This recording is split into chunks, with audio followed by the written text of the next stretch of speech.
Et toi là? Non, non, derrière. Tu sais, le mec qui critique le travail de ses collègues. J'ai une question. Interrogation surprise. La question c'est qu'est-ce que ça peut te foutre?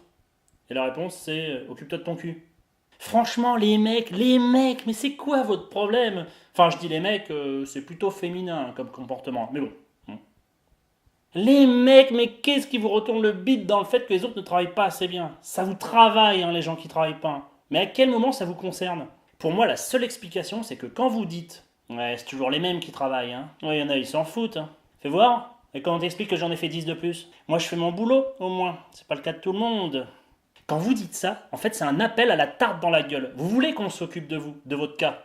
À travers la recherche de cette lourde baffe, que vous méritez pleinement, hein, vous cherchez à avoir de l'attention, de l'amour, de l'affection.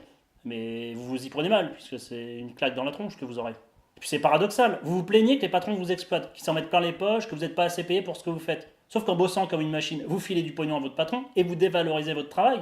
Deuxième paradoxe, vous voulez être le meilleur. Ça, c'est votre petit plaisir de la vie. Sauf que pour que vous soyez le meilleur, il faut que les autres soient moins bons que vous. Vous allez jamais sortir la tête de l'eau, vous allez vous noyer. Mince. Et puis même quand les autres bossent mieux que vous n'êtes pas content. Vous trouvez toujours un truc.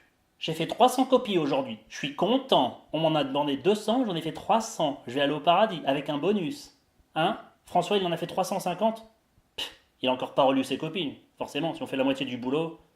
Hein? Si, tout est nickel. Ouais, bah, de toute façon, il sera pas payé plus cher, hein, ce faillot.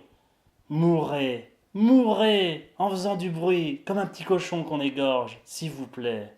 Moi, je pense qu'il y a un truc dans la petite enfance que vous n'avez pas géré, hein, un truc de coincé. Tiens, d'après Freud, après le stade oral vient le stade anal, pendant lequel l'enfant s'intéresse à ses excréments, les manipule, les explore ou les exhibe comme ses jouets. Ouais, il aime remuer la merde, quoi. Ouais, c'est ça correspond.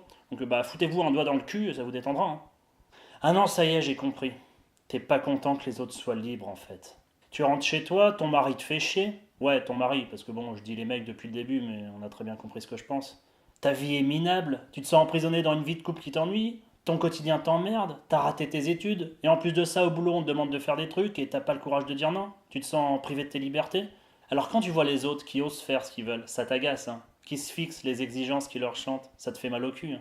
Tu devrais prendre des vacances, à la montagne, sentir l'air frais, te mettre en hauteur face à un beau paysage et contempler l'étendue de la vallée, sentir toutes les possibilités que tu as entre les mains, prendre une grande respiration et sauter, la tête la prums.